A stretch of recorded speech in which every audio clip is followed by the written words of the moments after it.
is up, everybody? My name is James D. Fiore, and this is Blackballed. I am slowly getting back into the swing of things. It's taken me a while. I'm sick today, but I noticed a post.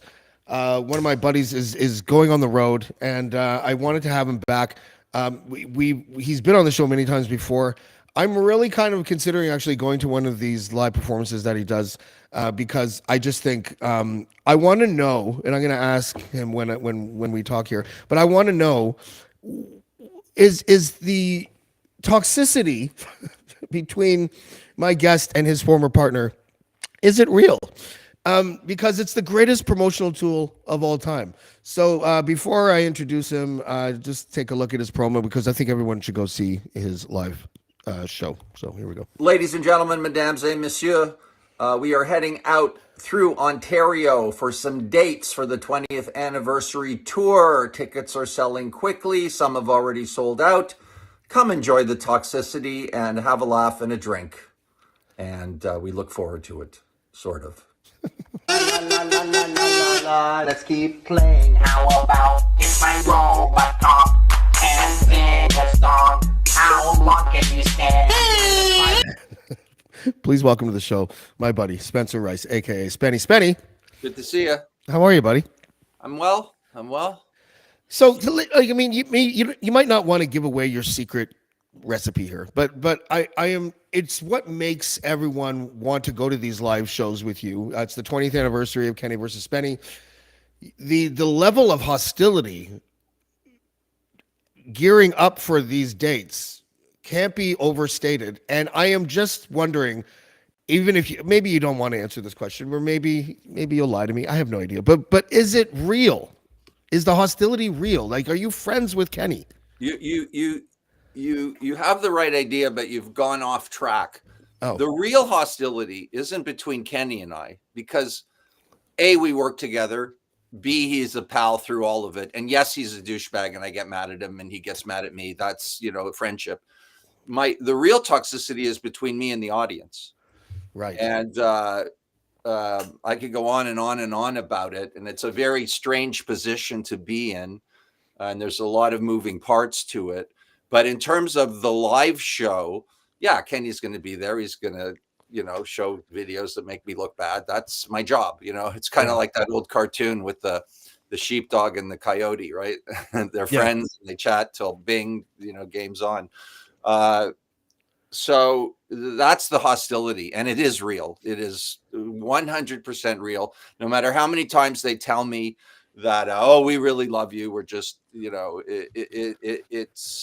doesn't feel right. I'm a gut person. I use my gut feelings a lot, and I'm upset about it. Genuinely upset about it. About a lot of the Kenny versus Spenny universe. And you're kind of a perfect target then, I guess. Oh, well, I'm an only child, first of all, so I'm the perfect target for Kenny, who had siblings that torture. He's got to be the youngest. He has. Yeah, he's 4 years younger than me. Yeah, no, I mean, are his siblings older or younger? Middle. He's the middle. He's the middle child. Oh, that's strange. Yeah. And I could go through my whole, because I've known him so long, our fathers were friends. I could go through my whole theory about why he is the way he is. It involves the part of the finger that he lost. I'm not a doctor or a psychiatrist. I'm not even a learned man, but I'm pretty sure I'm right about this stuff. The smothering he got from his mother and how that built his personality, as well as his father and the business that he did is also very responsible for the way Kenny is. I like the new look. You look like Rachel Maddow saw a ghost. Is that someone said I looked like Jamie Lee Curtis today? Really? Is that your natural hair color, or did you dye it? Yeah, this is my natural hair color. Yeah, I started dyeing my hair in my late 20s, and I just hated doing it more and more as the years went by. Just the buying it, the getting in the bath, doing it. I ruined a few hotel rooms with dye getting all over the place, but my phone is ringing and it's out of reach. Sorry about that. No, it's okay. Look, it is what it is. I really don't give a fuck. I'm one of those guys. I really don't give a fuck, to my detriment, to be honest. But so I just said, why do I give a fuck about this? And I'm a lot happier not having to do it. Actually, there's a lot to be said for authentic not giving a fuck. Yeah, oh, yeah. A little story. When I had a bad breakup, 2004. What was his name? Nelly. Okay, go ahead. That's an old Yeah. Kenny joke. Anyways, go ahead. I have to stop that phone from ringing. It just won't stop ringing. Can you hear it? Mm-hmm. Okay. I'll tell the story and hopefully that will stop ringing in a second now. I went to do you remember the Red Room on Spadina? Yes. Yeah. They had a very bad rat problem, but it was a great place to drink. Like, it was a cool room. I liked it. So I would sit on the front patio, and I would order like a half liter of red wine and like a douchebag just start reading a book. But I truly just wanted to get out of my house because it reminded me of her, and I just wanted to like be left alone. So like, things would happen, like a woman would walk over and be like, "Is anyone using this chair?" And I wouldn't even look up at her, and I would just be like, "No." And she'd be like, "Can I have it?" And I'd just be like, "Yeah." Just staring at my book. I got laid so much during those months. Because when you don't give a fuck, like people, you can't fake like aloofness. You can't do it. No, I understand this dynamic. I've said it. I've talked about it publicly, privately. It's very simple. I'm sure you've heard it. I don't have to go into the long story, but it's the human desire to move up a peg when it comes Yeah. to love relationships and most things, really. So if you're eager and you're trying, that reads to the other person, be it a man or a woman, that you're desperate and you want them. They want someone they can't have, or they're going to have difficulty having, or it's going to be a challenge to get them. And I believe it's not a fail-safe rule, but it's a very good insight into what you're saying and what I've decided, believe is the actual dynamic between men and women. And if they're gay, I'm sure men and women and women. Yeah, there's a cat and mouse kind of art form that's I think lost now because of online dating. Have you ever online date? Like I know you're married. Yeah, I I love writing and I love being a smartass. So when I was living in California, the person who we're literally, Kenny and I were living on couches. We literally did that fucking thing, moved to LA and lived off of couches till I think something good happened. And the girl that we were living with, there were two sisters. She had AOL. And this was the very beginning. And they were chat rooms. Right. And if you remember those, and I would. Chat rooms were dope. Pardon? Chat rooms were dope because for some reason it didn't have the veneer of social media. So it felt like people were more authentic in chat rooms. Yeah, maybe. I never really thought about that. But anyways, I would go to chat rooms and try to pick up girls. Now, there was no pictures back then. It was all text. Yeah. And I would try various subtle comedic things. And if that didn't work, I'd do something else. And yeah, I never went like on a dating site. I've been on sex sites back in the day where it was just pure, you do like that, life. like this, let's meet up. Yeah. It is, there's a lot that's changed. Social media. I don't think humanity is going to get their head around the effects of social media on individuals, brains, and society. I really don't. I think it's going to take a while. Look, I know it's worked for people. I have friends who married someone that they met online. I find it a little too like it's like grocery gateway for romance or something. Like it's a little. I feel like you're like the whole swiping left thing. It just feels like you're like a North Korean dictator. Like I don't know what that means. Swiping left. It means no. You see the picture, you're like nah, and you swipe them away. Well, I've been a big. Kenny, Spenny, keep talking. I need to get this phone. Okay. No, I've been a big non-fan of the one. The love, the only love, with billions of people on the planet, that your own narcissism is going to convince you that you have to find the one. And then when you find somebody who's really just anybody that you've happened to meet in your life through the internet or whatever, you convince yourself that they're the one. So my attitude is you can meet the love of your life in a bar. You can meet them online. You can meet them at the grocery store.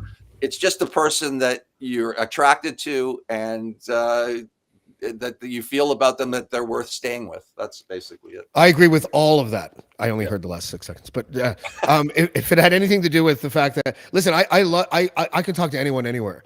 Like, I'll ask a woman out if I feel like it, no problem. So there's no nervousness. I find that the women are kind of, I think they appreciate, as long as you're not coming off like, man, they want to go out. Like, if you're nice about it and friendly and polite, and maybe a little, smart alecky, something like that. Like, I think they first of all, they're a little daunted. Like, what is this non-digital communication that's happening right now? Like they're not used to it.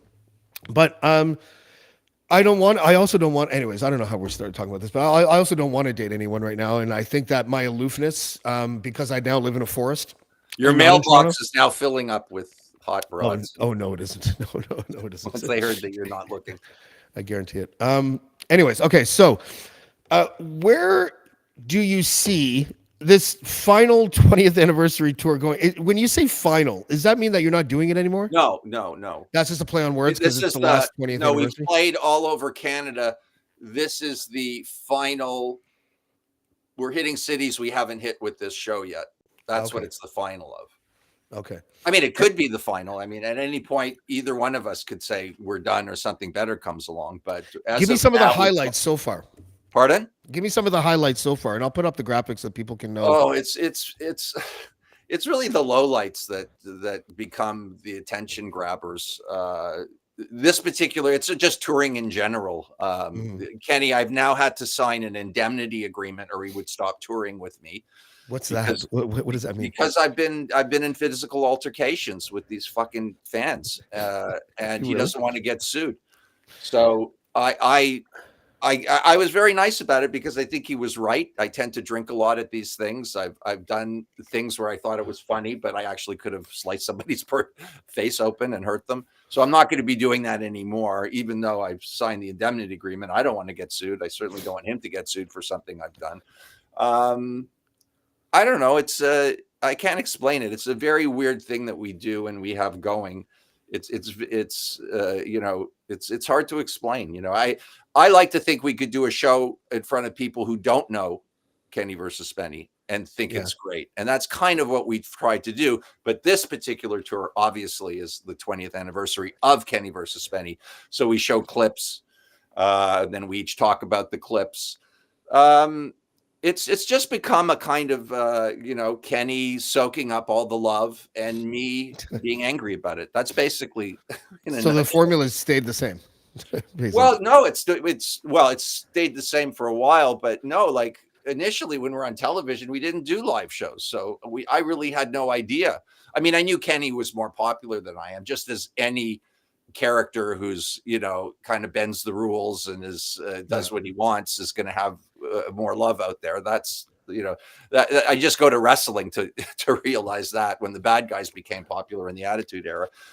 So that I didn't have a problem with, but I can't tell, like I'll get hate and, you can tell it is not, I'll tell you a great story. You'd like this because it involves podcasts. This guy, Casino Kino, I don't know. Apparently he has a podcast. So I'm going through my phone and I see my face on some guy's podcast and I watch it. It's a half hour of him pummeling me. Oh, is this the kind of heavyset guy? Yeah. Yeah, I saw a post. I call it Fattygate. Yeah. Yeah. So that just pisses, like I could pretend I don't care, which is what everyone says you're supposed to do, but that would be disingenuous. And the one thing I've learned is just be myself. And I've managed to escape a day job for decades by being myself. So I'm not going to fuck that up. So basically I fought back a little and I'm done. He's probably going to do more shows on me. He's going to probably go into my, divorce and who knows what he's going to do. He's a piece of shit. Yeah. But, I get upset. I'm a human being, and when someone says to you, Spenny, you have no talent. You'd be nowhere without Kenny. You're a piece of shit. You're a loser. You're boring. It bugs me. It really does bug me because if you know anything about Kenny versus Spenny, one of the reasons the show worked was because I put myself in a vulnerable position. And I did that by not knowing and agreeing not to know what Kenny had in store for me to make the show work. So in many ways, I think I did the heavy lifting on the show, certainly emotionally. And he seems to get a lion's share of the credit. And I can't decipher between people that are just channeling him or they genuinely don't understand or don't care. And, you know, I play a persona. I'm what I call a reverse heel, right? I try to educate the kids. I mean, there's nothing more annoying than that. So I used to love it when you try hard, when you would try hard at, like, remember the Black Friend one? And you took him to like a cottage or something. Yeah, and race relations retreat. Yeah. And it was like, but whenever you tried really hard to do the right thing, that was golden. That was what made the show worth watching, because you would get pummeled for it. I asked you this a couple of years ago when we first started talking or whatever, and we would have you on the Dean Blundell show and then on Blackballed. I'm going to ask you again because I think it just makes so much sense, but maybe there's a bunch of stuff that I don't know about. Why not a relaunch of Kenny versus Spenny in the internet age, where you can get away with a whole lot more than you could on CBC? Well, because each episode, we were on Showcase mostly. CBC was only 26 episodes. Oh, okay. And surprisingly, having had my YouTube canceled as well as my Facebook, I've got the Facebook basically back, which was unbelievable. That I know some techie people that helped me, and it took a long time. They cancel just as easily. I mean, the only real space that allows almost anything is X, and I just, I love X and I hate it. It's a total love-hate relationship. Yeah. But the episodes cost about $300,000 to $400,000 an episode. I find that so hard to believe. Yeah, well, believe me. Why is it so expensive? Because you've got editing, you've got color mixing, you've got sound mixing, you've got shooting, you've got production people to pay, you've got researchers, you've got it's a thing, to have a show. So to do something with less money, I think would hurt the franchise, because all the props we had, all the meetings we could go to, all the places we went. Even if maybe the funniest stuff was just us sitting on the couch, that's probably what it often was. Yeah. So, but it's a TV show. It's a business. There's production companies involved. But hasn't tech improved? Hasn't tech improved to the point where it has actually, like, I know the two main things for a high production value are cinematography and editing. And I get that. You have to break the bank on those two things for sure, like at the top of your list. But hasn't technology allowed us, like I shot a commercial. I was the director and writer of a commercial in 2010, I think. And it won awards or whatever for the online dating industry. We beat Lava Life and everything like that. And I got like a red cam, and it was that, just the rental of that alone was like 20 grand or something like that. I know that if I did it now, I could shoot with a 4K cam and it would cost me. But James, we did 90, almost 100 episodes. So you've got this great editor. You need him for 3-4 years. No, I'm just thinking of a per episode basis. I feel like technology has advanced enough where you can trim that budget down to like 150. I don't see how, to be honest, to do it the way we did it. We were very lean for a television show. I know, that's why I'm so shocked at the amount of money that. Well, first of all, we both had our own sound and camera and PA, so that's 6 people right there. You've got Kenny and I. We didn't do it for free, thank fucking God. And that's what you get a lot in the business is people want to work for nothing. It was like that old story. Who was it? Rodriguez, that director in the States who claimed to make a feature film, for $500, and then you find out, well, he got all the film for free. I could do that too if I got everything for free. So if it was economically feasible, let's just say in a dream world, would you and Kenny be up for something like that, or do you think he would? I probably would, because I need the money. But I mean, I just like being creative. But we've set a sort of, even if you look at any series, you start in season 1 and then you start moving.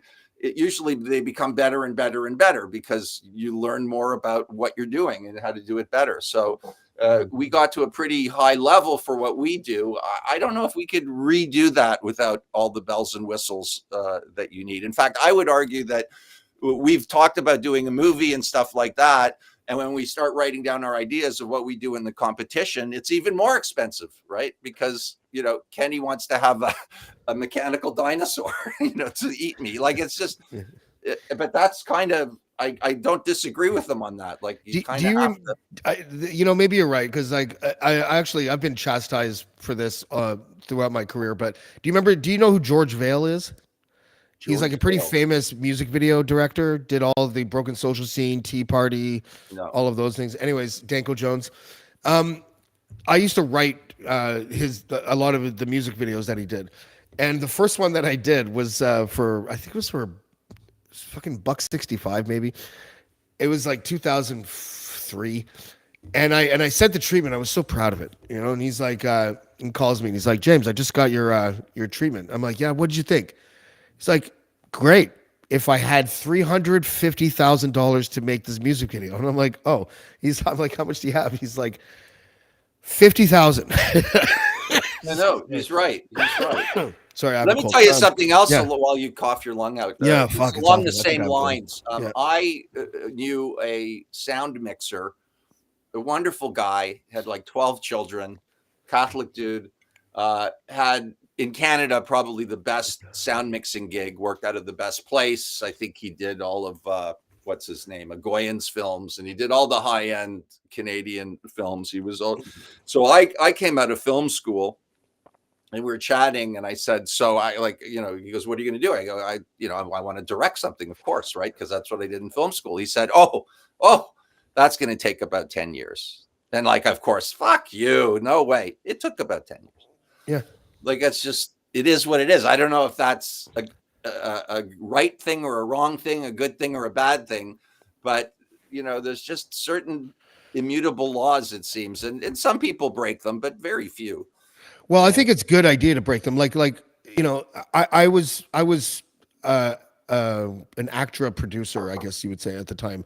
Like I was part of the union, and they wanted me to buy permits for the restaurant that I was shooting in, and I'm like, and it was going to cost like $3,000 or something like that, and I was like, I just won't tell them when the shooting date is, and I'll make a deal with the owner. I gave him $500.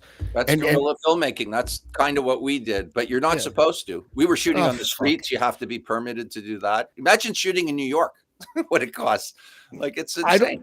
I don't think I would ever be anything other than a guerrilla filmmaker. I think that it's just like we did a documentary in Miami that Paris Hilton, her lawyers put a stop to it being released.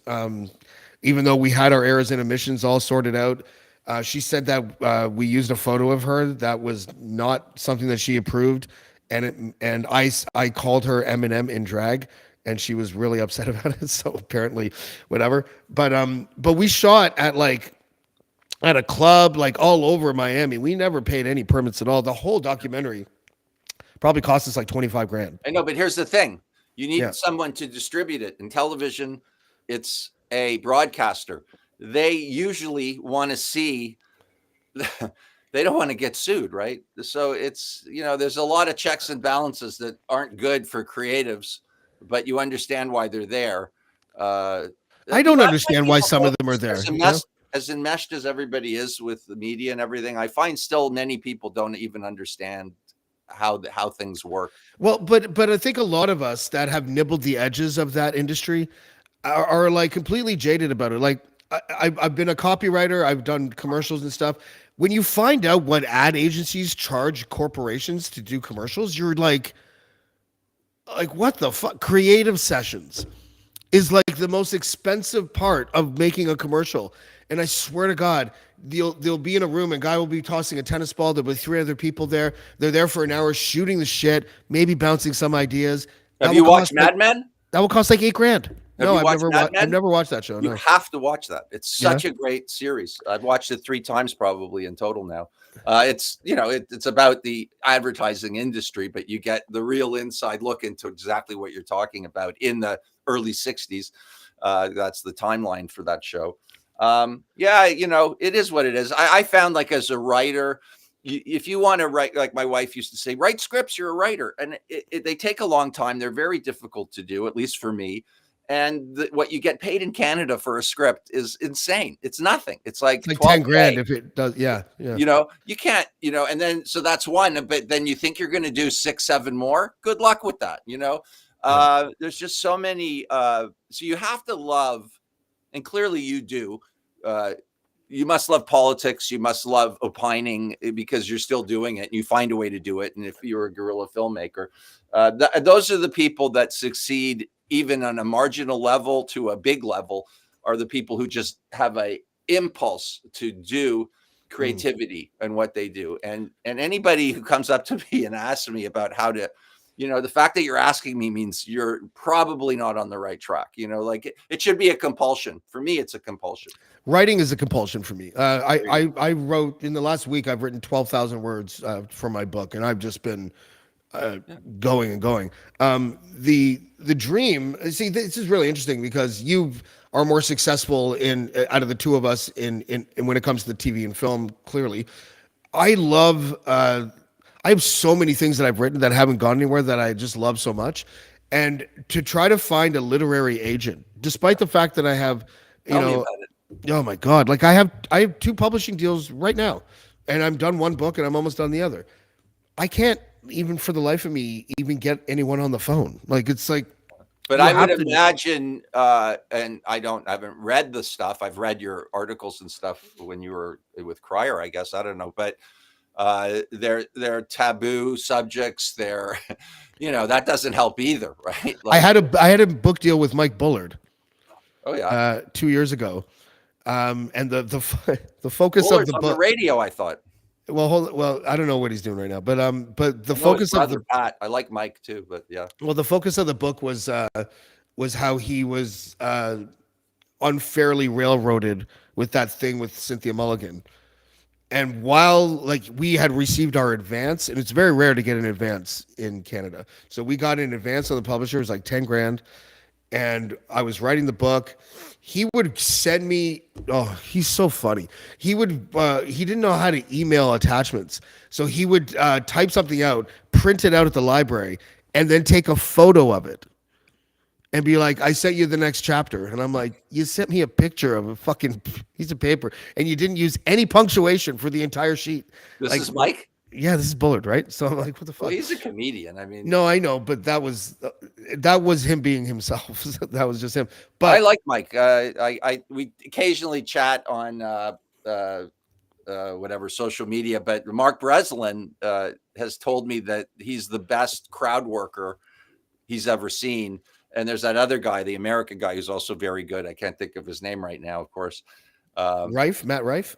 No, he's pretty big. This guy, he did the he calls it the stadium tour, but his entire act in one tour was just walking around the audience, talking to people and making funny. Matt Rife is the best crowd worker I've ever seen. There you go. So yeah.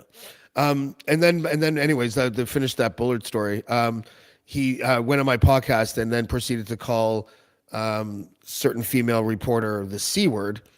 And then I call my publisher and I'm like, listen, you might as well hear it from me. And he canceled the book on the spot because you can't do a book like that and then call a female reporter the C word. So, no. But I have a soft spot for I have that's similar to that. And I don't know if I've said it on, I've talked about it. I've written about it, is Kenny and I did Jimmy Kimmel, which was just a blast. And, he's got a theater. Was that when he was still fat? This was after, what was it called? The show he did with Corolla, the Man Show, I think it's called. So they have a theater right on Hollywood Boulevard that they've turned into a studio. So we do the show and we get invited upstairs afterwards to like this. It's like a party. Sarah Silverman was there. People were partying. Smoking. I have such a huge crush on her. Oh my God. Yeah. Who didn't? So I still do. I have a little story about her too, but it doesn't end well for me. But anyways, he's got in his office where the party is all these 8x10s of a million people that have been on the show. And this is how dumb I am. This is how fucking stupid I am. So I'm looking at the thing. He's sitting at his desk, and I see a picture of Huey Lewis. And I don't know if I thought I was being cool or what the fuck was in my head. I said, "You like that guy?" Oh, And he was right said, there. he looked at me, he said, "That's my best friend." And I didn't believe him. I thought that was a joke. Turns out it's his best friend. Oh, Talk about an unforced error. no wonder Kenny made you sign that indemnable, whatever the fuck it's called. Like, That should be an indemnity agreement. yeah. You know, with Sarah Silverman, what was it? It was it was around when Roe got overturned, and I sent her something that basically said that she should be angry, but obviously she would be angry because I know her and her politics, but she took it like I'm telling her. So she came off on an angry diatribe to me. It's like, So oh you yeah, got like Pink and Alicia Silver. You got Pink and Sarah Silverman both pissed off you for the same issue. no, Pink was my hero. She wasn't pissed off. Her fans were pissed off. Oh, right, that's right. Yeah, that was a different story. But Ryan Lindley says that they're fishing buddies. Yes, he's a fly fisherman. So how did it go? Like, give me the next 5 minutes. Oh, I realized I really thought he was joking. It was only afterwards when I did the research. I mean, the irony is I'll never forget that moment. And Jimmy Kimmel probably forgot it 3 seconds. He was high and everything, you know, like, but I don't know, man. I did this once too, which is my cousin Marjorie was a writer. She's died a long time ago. She wrote on Seinfeld most famously. She wrote four of some of the best episodes I think that the show ever had. She was incredible. Which episodes? She wrote The Ass Man. Oh, really? Yeah, the license plate number. She wrote The Move, which is when the mechanic steals Jerry's sex move, the swirl. That's right. She wrote one I didn't like as much, the Bette Midler one with the baseball game.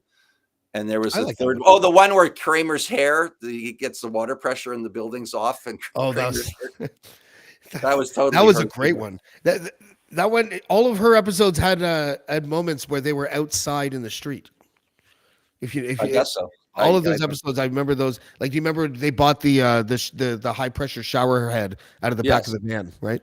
Yes. In fact, my cousin, her brother, my first cousin, has the Fusilli Jerry in it. Oh, really? At his house. Sorry, please continue your story. My bad. No, well, so this is another time I really did something stupid without knowing it. And I have to, realize and be honest with myself that they're famous people and I'm trying to make an impression on them. That's the sad part. I have to own that. There's no reason for me to say that to Jimmy Kimmel other than like, I'm so cool that I know, like I'm an idiot. So Sarah Jessica Parker, her first series was a show called Square Pegs. I don't know if you remember that show. No. It was a high school comedy show. My cousin Marjorie was one of the writers on it. And anyway, so you fast forward years later, I'm at the Toronto Film Festival and I see Sarah Jessica Parker heading out to the limousine, all makeup gown, the whole thing, because she's got a film playing there. And I go up to her and I go, I just want you to know that Marjorie Gross was my first cousin. And she starts to bawl because Marjorie died. Oh. So there she was with makeup going down her. I just, those kinds of things happen. But I've had amazing celebrity encounters. Like absolutely amazing celebrity. George Clooney. I've had a few too, by the way. George Clooney secretly bummed a smoke off me. And he was like, "You're not a reporter, are you?" And I was, but I was at the TIFF opening gala, but I wasn't there to do anything other than drink. Like I wasn't there to report on anything. And I was having a cigarette, and he's like, "Can I get one of those from you?" And I'm like, "Okay." He's like, "Can we walk around the corner and smoke it there?" And I'm like, "Okay." Who was he afraid of, his wife or the press? I think he was afraid of the press. Yeah. Okay. So then we just had a cigarette and we just shot the shit about Toronto. Like he just was expressing his love for the city. And I was just like, there's a lot of traffic here, whatever the fuck I said, right? Matt Damon is by far the greatest celebrity I've ever met in my life. He's the only one that I ever felt starstruck in front of. And it was amplified by the fact that he really liked me because he was walking down the street in the beaches with his wife and his children.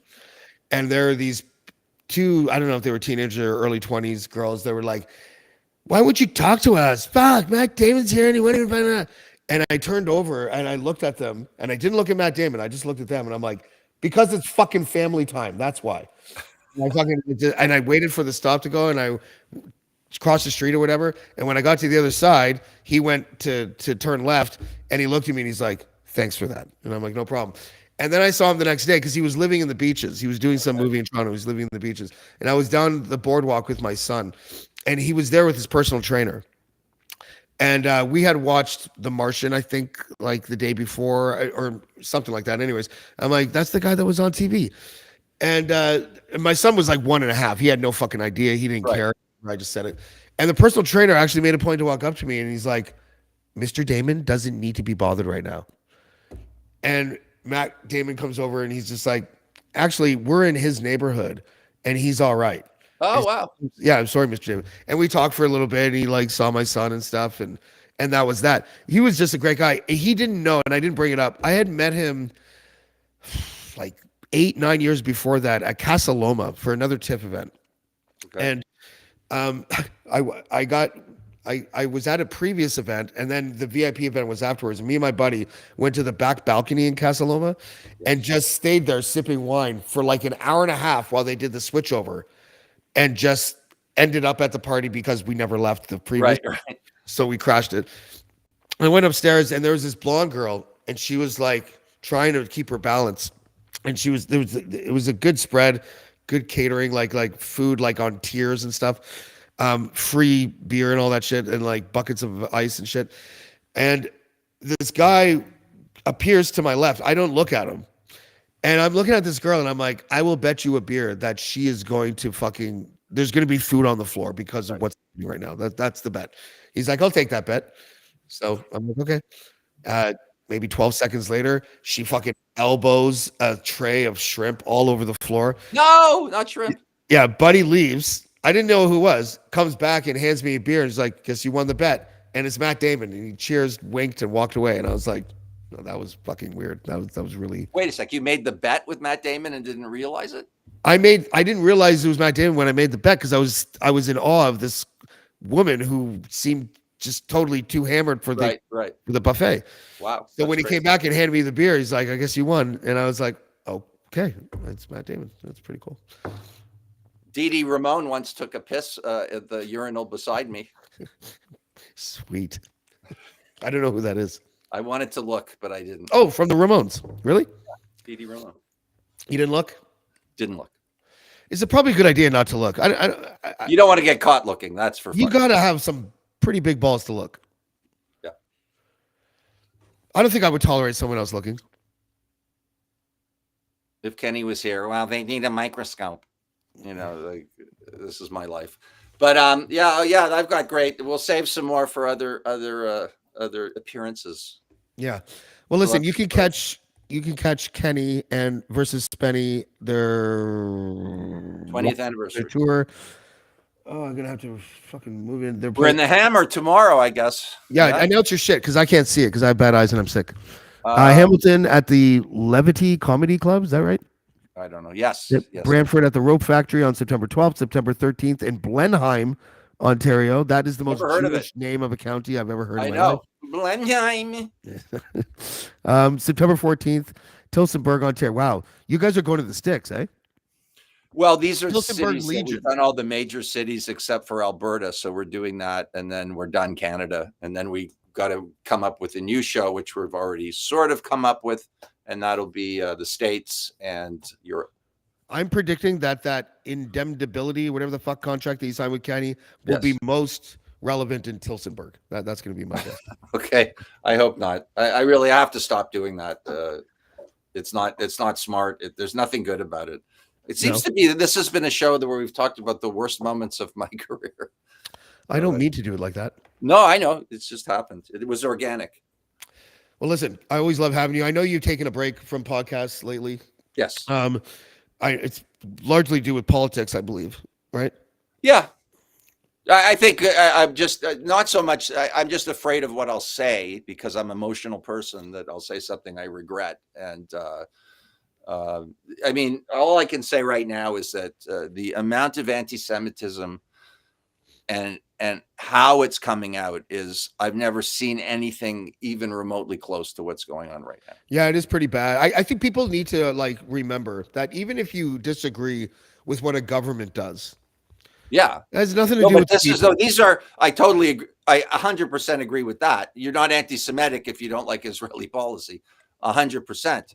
But I'm talking about full-on anti-Semite conspiracy freaks, elders of Zion, neo-Nazis. Dude, They're the all out. QAnon movement is grounded and cemented and propped up by anti-Semitism, and it's the Khazari conspiracy thing where the Eastern European Jews are the evil Jews that don't have any right to be in Israel, and that they've been like fucking up the planet for the last 600 years and all this shit. Like, and I have a friend who's like really intelligent, was really intelligent, who believes in this shit fully, and I'm just like, dude, you have to understand, like, what you're saying right now is crazy. Like, a lot of them don't believe that the Holocaust numbers are even close to And correct. all that stuff.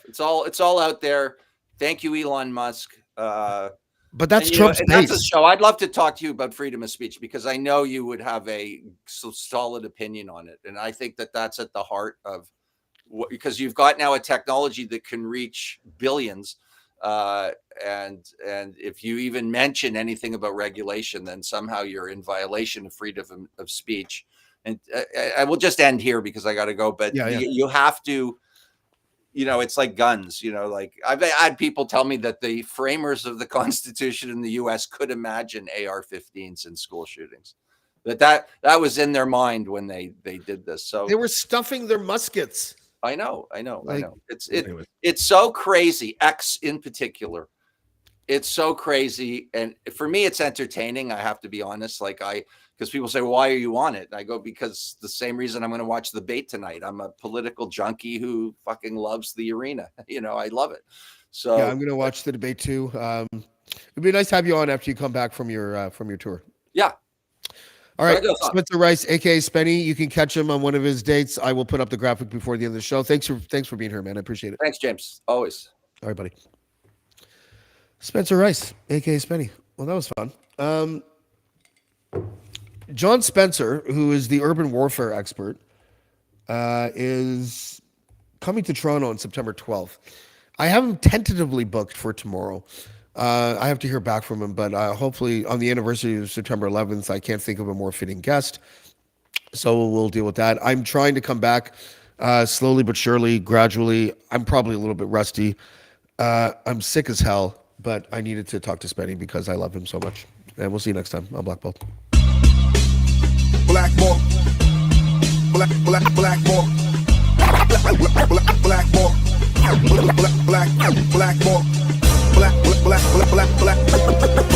Black.